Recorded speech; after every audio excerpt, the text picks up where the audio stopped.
तो तैयारियां हो रही है। लेकिन इस बीच देवेंद्र, मुझे लगता है सबके मन में भी ये सवाल था, लेकिन मेरे तो बहुत लगातार मैं सोच ही रहा था इस बारे में कि आखिरकार 9 साल में ऐसा सम्राट चौधरी ने क्या किया कि जो दशकों से पार्टी के साथ जुड़े हुए लोग हैं उनके अंदर वो खूबी नहीं देखी मुख्यमंत्री बनने की, जो सम्राट चौधरी के अंदर दिख गई और उनको ये सत्ता सौंप दी गई या कहें कि कुर्सी दे दी गई।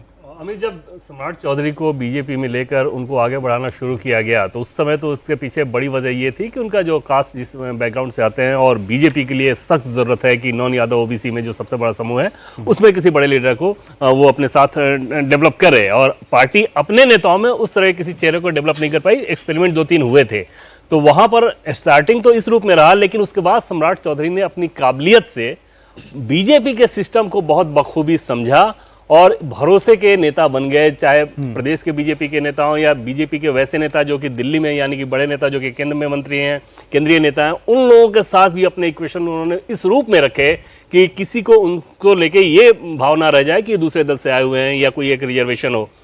अमित शाह जो टास्क उनको देते रहे, लगातार उस टास्क पे वो डिलीवर करते रहे। मेहनत खूब किया उन्होंने, प्रदेश अध्यक्ष रहते हुए बहुत मेहनत किया और डिसीजन बहुत बोल्ड ले लेते हैं। और दूसरी चीज उनके बारे में ये कही जाती है कि अपने लोगों के साथ खड़ा रहना, वो एक जो पॉलिटिकल फितरत होती है ना, वो उनमें खूब कुट के भरा हुआ है। तो ये सारी चीजें ऐसी रहीं जिसके बाद एक स्वाभाविक तौर पे बीजेपी नेताओं को ये लगा कि जिस कम्युनिटी से हम एक लीडर चाह रहे थे वो ये मिल गया है और ऐसे में उसी कास्ट के साथ जाना चाहिए। बीजेपी की सबसे बड़ी चिंता ये है कि आफ्टर नीतीश वो वोट बैंक ऐसा ना हो कि आरजेडी के पास चला जाए, वो वोट बैंक बीजेपी के पास आया और इस लिहाज से इस नाम का चयन किया गया था, आगे किया गया। आपको भी यही लगता है राजकुमार जी कि जो वोट बैंक नीतीश कुमार की हमेशा से बड़ी ताकत रहा, उस वोट बैंक को बीजेपी अपने साथ जोड़े रख सके, वो इंटैक्ट रख सके, इसलिए सम्राट चौधरी का नाम सबसे बेहतर? देखिए, सम्राट चौधरी बिहार की सामाजिक संरचना के लिए जरूरी है कि बीजेपी को अगर कोई वोट बैंक कब से ऐड ऑन करना है जो अपना कोर बैंक वोट बैंक है उसके अलावा, तो आपको कहीं ना कहीं ईबीसी में जाना पड़ेगा या अदर यादव जो ओबीसी है उसमें जाना पड़ेगा। उसके लिए आपको एक चेहरा ऐसा चाहिए जो उन क्लास को, कास्ट को आइडेंटिफाई करता हो। जैसे कल हम लोग बात कर रहे थे, कोयरी है, कुर्मी है, तो उन कम्युनिटी को आपको लेना पड़ेगा। तो बीजेपी का जो कोर वोट बैंक है उसके जो पुराने नेता है मैक्सिमम वो भी उसी कम्युनिटी से आती रहे, तो उसी वोट बैंक को आगे लेके चलते रहे, लेकिन एड ऑन नहीं कर सकते। तो बिना एड ऑन किए आप लालू यादव की जो सत्ता रही या राजनीतिक वर्चस्व रहा उसको चुनौती दे नहीं सकते। नीतीश कुमार ने वही काम किया, वही बीजेपी ने उनके साथ रहते हुए सीखा भी और किया भी। लेकिन एक दिलचस्प बात सम्राट चौधरी के बारे में देखें आप कि देश में दूसरे ऐसे मुख्यमंत्री हैं बीजेपी के जो मूलतः बीजेपी के नहीं हैं, और एक मामले में वो हिमंता बिस्वा शर्मा को भी थोड़ा पीछे छोड़ गए। शायद हिमंता 2015 में आ गए थे बीजेपी में और उनको सेकंड टर्म में जाकर के मुख्यमंत्री का मौका मिला।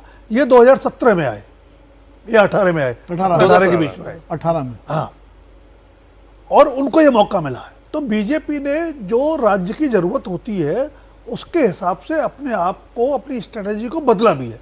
जैसे असम में सर्बानंद सोनोवाल थे उनके पास जी, कोई ऐसा कंपल्सन नहीं था, लेकिन सोनोवाल भी ओरिजिनल बीजेपी के नहीं थे, एजीपी से आए थे। लेकिन उन्होंने ये देखा कि अगर हमको नॉर्थ ईस्ट में एक्सपेंशन करना है तो हमको हिमंता बिस्वा शर्मा ऐसा चाहिए जो कांग्रेस एक बड़ी शक्ति रही है नॉर्थ ईस्ट में भी और ईस्ट में भी, उसको कमजोर कर सके और बीजेपी को मजबूती दे सके। यही बिहार में देखा कि हमारे कोर वोट बैंक के अलावा या जो हमारे स्थापित नेता हैं उनके अलावा ऐसा नेता कौन हो सकता है जो हमारे सोशल बेस को एक्सपेंड कर सके, तो उसमें सम्राट चौधरी फिट बैठ गया। बाकी जो देवेंद्र यादव पारस्तर बता रहे थे कि उन्होंने बीजेपी के कल्चर को, बीजेपी की राजनीतिक रीति नीति को जितनी तेजी से अडॉप्ट किया है वो मुझे लगता है किसी भी राजनीति इसमें नीतीश चंद्र और थोड़ी जानकारी दे देंगे। जरा नीतीश एक बार वहां की तस्वीरें हमारे दर्शकों तक और पहुंचा दें। और मैं देख रही हूँ बड़ी जश्न की तैयारी हो रही है, पूड़ियां उड़ियां छन रही हैं, खूब हाँ लड्डू तैयार हो गए हैं।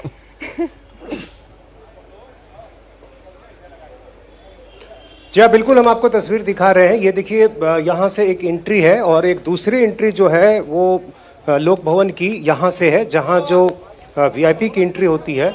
और यहाँ की आप तस्वीर देखिए, ये जो बड़ा गेट आपको नज़र आ रहा है उसके ठीक बगल से यहाँ से एंट्री हो रही है। जिन लोगों को पहले से पास दे दिया गया है उनकी एंट्री शुरू हो गई है। सुरक्षाकर्मी यहाँ पर काफ़ी तैनात कर दिए गए हैं और चूंकि ठीक इसके सामने मुख्यमंत्री आवास है, यहाँ देखिए ये बिहार लोक भवन और ठीक सामने का जो हिस्सा है, यानी सिर्फ मुश्किल से 100 मीटर की भी दूरी नहीं होगी, ये मुख्यमंत्री आवास है, बिल्कुल आमने सामने।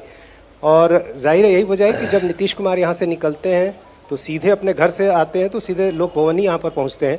तो अभी इंतजार है नए मुख्यमंत्री का, सम्राट चौधरी का। जाहिर है आज ताजपोशी है उनकी, एक ऐसा मुख्यमंत्री जो पहले डिप्टी सीएम रहा और सीएम बना।